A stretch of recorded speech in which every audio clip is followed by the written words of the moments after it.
Hey, I'm Alex Radcliffe from Board Game Co, and today I'm reviewing The White Castle from Devir Games. The White Castle is a 1 to 4 player Eurogame in which players are trying to allocate dice cleverly and skillfully across the game in order to score as well as many points as possible. This is a Eurogame after all. In the game is going to take place across 3 ages, 3 rounds, and in each round players are going to draft 3 dice, giving you a total of 9 dice drafted the entire game, 9 turns, 9 dice that are going to be, well, everything you do is going to come down to those 9 dice. On your turn, again, there's going to be 3 rounds over here, but on your turn what you're going to do is you're going to go ahead and select a die on either side of these 3 bridges. You could go ahead and not use the bridges if you don't want to, but why wouldn't you? Well, I guess that's why. I mean, don't pick up the bridges. But past that, these bridges are delightfully cute, charming, all those fun little good things. But you're going to have these dice over here, and players are going to select a die from either end, which means they're either selecting a high die, because whenever you roll these dice, you're going to go ahead and assign them to the bridges in numeric ascending order, and you're going to go ahead and select either the high die on one side, and higher dice are arguably better in this game, or alternatively, you're taking the lowest die, and that's going to give you your lantern rewards over here, in this case, 1 steel. Now, players will be going ahead and upgrading the lantern rewards throughout the course of the game, which means even if it doesn't seem so worth it yet, it may be as the game proceeds. But either way, you take the die and you're going to be then placing the die on one of a bunch of worker placement spots. Before we get into exactly how that works, a big part of the game is you're going to have 3 different types of workers over here. You're going to have warriors, you're going to have gardeners, and you're going to have courtiers. And they're all going to be going onto the board in different areas for different reasons, but getting those out are going to be a huge source of points. We'll talk more about how you get some of the points soon. So, you're going to take the die over here. Let's pretend we take this 6 die over here, this 6. We're going to take this and we're going to put it into an area. Let's pretend, you know what, we're actually going to go ahead and take this, let's go ahead and take this red over here. So, we're going to take this red over here, we're going to put it down over here on top of this 3. Now, when you place this die on top of a number, the number is not a requirement of what has to be there, rather it's the coins you either earn or pay in order to place it there. So, for example, when you place a die that's higher than the number, the 5 is higher than the 3, then I go ahead and take 2 coins, the difference, and I put it into my personal supply, and then I can take the actions of all the matching color dice over here. In this case, I can take these 2 orange actions in any order. So I'll go ahead and gain 2 food, 1, 2, and then I'll pay 1 of the Emperor's favors over here in order to go ahead and take a bridge worker placement action. These symbols over here, this symbol, and well, these symbols over here are going to be how you're placing your workers out. Your farmers will go to your gardeners will go to the bridge, your courtiers will go to the courtyard, and you'll have your warriors going to these areas over here and getting those rewards. So in this case, we're doing this action here. We paid this over here, and now we're going to pay food to put out one of our workers. So in this case, you know what, let's go ahead. We don't have enough steel to do any of these actions, so let's go to this side over here. We're going to pay a single food, because that spot costs 1 food. We're going to take our gardener and putting it out onto this spot, and then we're going to take 3 gold, or 3 coins, and put those coins down into our supply. That's going to be our action. Now, when you place these dice down over here, again, you either pay coins or you gain coins, depending on whether you're placing a number that's higher or lower. Now, one of the things that players can do in this game is you can go ahead and take a die and you can put it, let's pretend we take this die over here, by the way, it's going to slide down, you're going to have those dice available, and let's pretend a player wants to go over here again with this die over here. So let's say they take this die, they put it on top of the 5, you can do so. You can stack dice, but again, paying the difference in pips as you go through it to a limit of 2 dice, although in a 2-player game, you will not have the opportunity to do so. That's relevant to a 3 or 4-player game. You can stack dice on top of other dice. So, the places you can go in the game are going to be these 5 spots in the palace, which operate all in that sense. So again, we place a die over here, these are 4s, you can activate those spots, either one of those colors. These ones down here, you sometimes have the opportunity of getting a double placement. You can see these orange dice are going to be in demand this game because of these double orange spots over there. You can always place a die over here, and when you do so, let's slide this die down as a reminder, you can always place a die down over here. So let's go ahead and have a player select that, sliding this down. You'll get 5 coins, plus an Emperor's Favor, plus these 2 goods over here, which are randomly selected at the beginning of the game. And then over here as well, you can place 5s over here, and again, you can place lower or higher, but this is going to have the opportunity to give any of those 3 spots. So for example, if we take this 5 over here, we put it there, again, a die will slide down, and then we can go ahead and say, you know what, this time around, we're actually going to go ahead and put our resources in here. We're going to go ahead and let's go ahead and put a courtier in play. So we're going to grab a courtier. We're going to pay 2 coins for that courtier over here. And then we're going to go ahead and place the courtier in the courtyard, where it's going to be worth a point at the end of the game. And we're going to go ahead and pay 2 of, well, we don't even have 2. Let's pretend we had 2 over there. And we're going to go ahead and advance that courtier by 1, which is going to allow us to take this card over here, take this card over here, slot that down over here, improving our lantern rewards, moving this card over here and then choosing one of the lighter backgrounds. In this case, let's go ahead and take one of those, moving higher on the track over here. So we're going to go ahead and have an earlier placement now. Next turn, we're going to draft dice sooner. So that's basically, oh, and then the last thing you're going to do is you're going to go ahead and take a new card.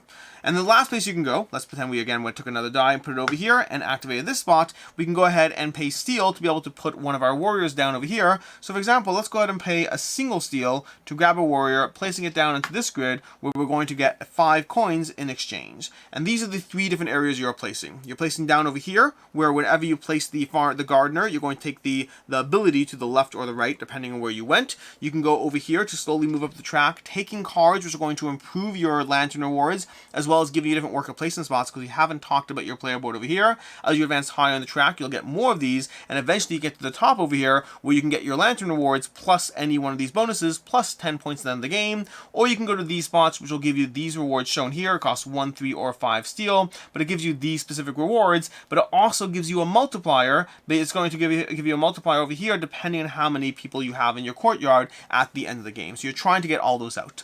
The last place you can place a die over here, and again, as always, you can go ahead and pay the difference in cost, but you can draft a die, placing it down onto the spot over there. In that case, we'd have to pay 2 coins over here because of the differential in value. And then we're going to activate all of these, so we get 1 mother of pearl over there, another mother of pearl, taking 2 of those, as well as getting 2 food based on this track over here, which means as you clear these boards off from various people, those actions are going to get stronger.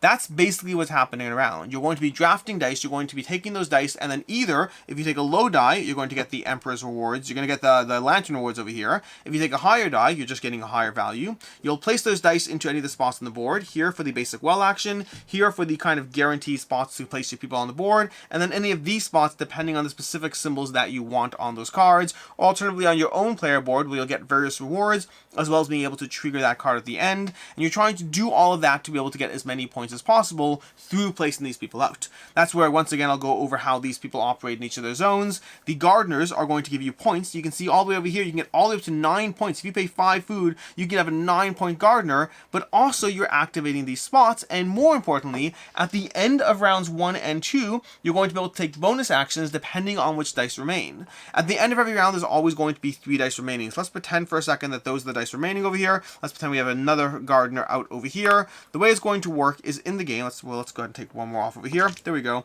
Now we have our 3 dice remaining at the end of the round. What's going to happen is any area that has dice left on the bridge at all, the gardeners in that zone can activate. So for example, over here, any gardeners in these zones could activate because we have orange dice left. Over here, we have no black dice left, so we will not be able to reactivate this gardener. But over here, this gardener will reactivate, giving us 3 coins. And that's going to happen in round 1 and round 2. So as you place gardeners out, and you are unfortunately limited to 1 gardener per spot, well, 1 gardener of each color per spot, so you're going to be able to potentially activate that gardener 3 times in the course of the game. That first time you place them out, and then at the end of round 1 and 2, you'll be able to get the benefit of a spot multiple times throughout the course of a game. Meanwhile, over here, like I said already, you're getting either 5 coins, you're getting this action to place courtiers out over here, or you're getting 3 food and getting to trigger a orange dice action. That's going to give you actions as you place the warriors out, but also they're giving you multipliers. So over here we have a multiplier of 1 point for each warrior times each person in the courtyard, which means if I have, let's say, let's just for the sake of scoring over here, let's pretend we have these out over here, and we also had these 2 in the courtyard over here. Let's pretend we have that guy over here, and then this guy over here. When you have that, so right now we'd have 1, 2, 3, 4 times 1, 2, 3, or 12 points for my warriors over here. Meanwhile, these guys are going to be worth 3 points each, and this one's going to be worth 10 points, giving us another 16 over here, plus 7 and 1 over here, that's another 8. That's going to be some end game scoring if this were the end of the game right now. A few other things going on is going to be the initiative track over here, which as you cross these tiers, you have to pay those Emperor seals, but you're also going to get 3, 6, or possibly a whole chunk more points if you're able to manage it successfully, and it will determine the order of dice drafting, so you kind of want to be on top of that as you go. And there's going to be a few things as well that are going to give you points in games, as well as the resources left at the end of the game.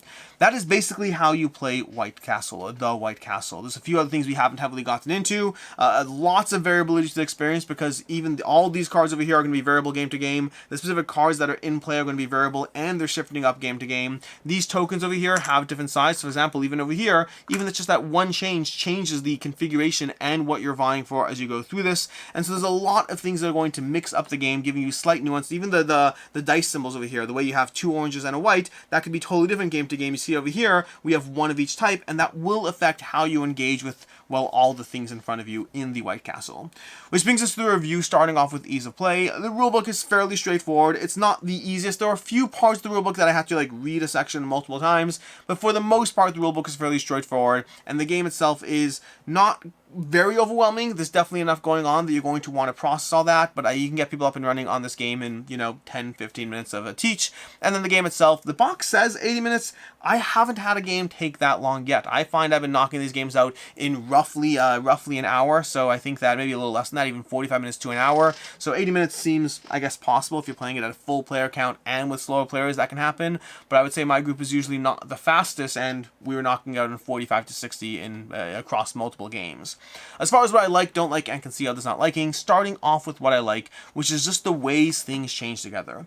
You have 9 actions in this game. That's it. You have 9 action, 9 dice to draft, and the amount that you think you can get done in the game is, you feel like you can't get that much, but you'll get a lot more done. You'll be able to get down. There have been games where I got, I don't know, you have 15 total people over here. I think I've gotten as much as 13 people out in a single game just from those 9 dice, which is incredibly, like, it's a lot to get done considering the cost you have to pay. You have to pay like 5, 3, 1 steel. You have to constantly be paying costs to move them up through the palace over here. You have to be paying large food costs, which seems so hard to get your hands on food, and the fact that you can actually get a lot of your people out on the board across those 9 dice is impressive, and it's because of the way things change. It's because of the way you'll sit there and say, oh, I'm going to go ahead and take a warrior, put it down over here. That's going to allow me to also pay the cost to be able to put this guy down through the castle, and I'm going to raise this dice to the castle over here, which is going to allow me to take this card and then change this card down over here, putting this into a larger, lanterns rewards over there, while also putting this here, and then being able to take 2 more of that Mother of Pearl, which is going to directly power my next action as I power up over here,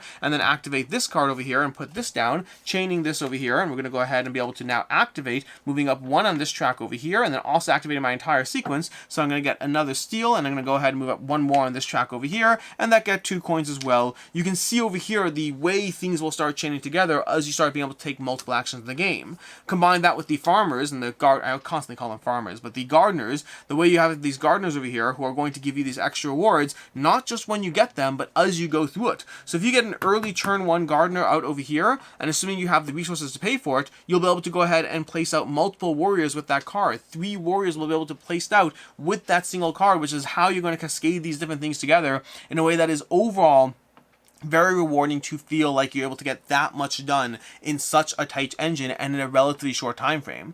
This is it's the way things chain together is just very, very satisfying in this game. The tension between the high dice and the low dice is a fun aspect of the game as well. Those higher dice, you draft a 6 over here and you drop it down here, you're going to set yourself up with a bunch of coins, which will help power that action multiple times while getting resources. And so those high dice are in demand because you need them to get a lot of things done, because if you only have low dice, you won't be able to take certain actions. You'll just be economically starved out of those actions. The flip side of that is the low dice are going to give you those lantern rewards. And so if you set up a nice little chain of cards over here that give you enough lantern rewards, it can be very economically satisfying on the reverse end to take a low die to power those, and that's doubly true when you have a situation like this where the high dice and the low dice happen to have worked out to be the same just based on the way the dice fell out over there, and you have these times where you can take that lower dice and get a strong mid-range die while gaining all those lantern rewards. So the tension between the high dice and the low dice, very well done in the game. That gives you different things to vie for and different ways you can try to pursue those depending on how high you buff that, depending on how much time you spend moving through the courtyard versus charging straight up to the top to be able to get those 10 points and get multiple awards at the same time.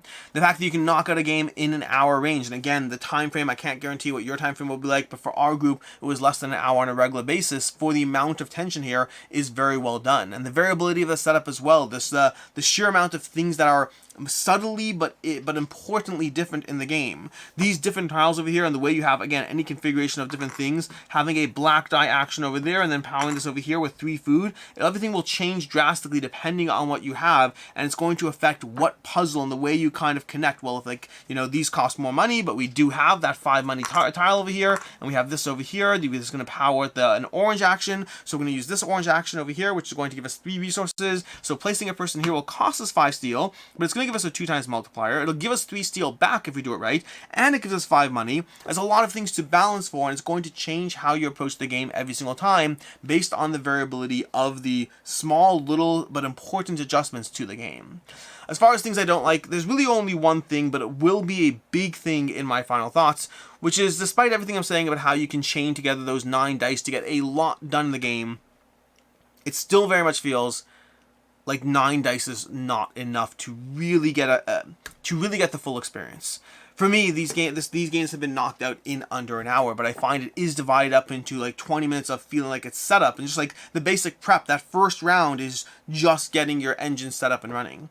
Then you have the second round, which feels like, okay, this is where I'm getting things done, and the third round feels almost like wrap up and clean up. The game is still too short, not in the length of time it takes, but in the amount of things I feel I can get done. It doesn't feel like there's enough of a range for this game to be consistently different in terms of what you're doing. It feels too much setup, main game, slight cleanup is what this game is divided into. The 9 dice and how much you get done with 9 dice, incredibly impressive. But it still feels too tight to me. It still feels restrictive while letting you do a lot at the same time. Both things are true. It lets you do a lot, and it feels punishing and restrictive to try to get everything done in this game in the short time frame and the short amount of actions you have.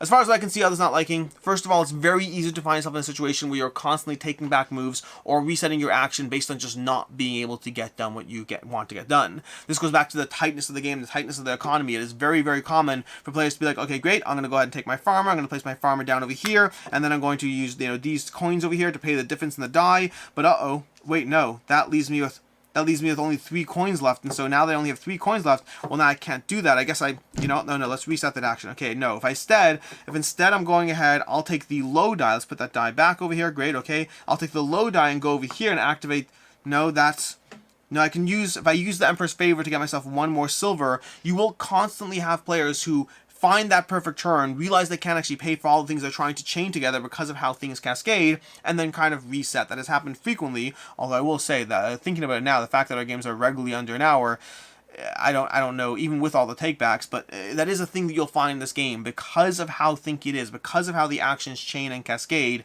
it is very common for players to think through what they want to do, realize they can't do it, and want to constantly reset. And that might be something frustrating, especially if you are finding yourself cramped on game time and this game taking too long.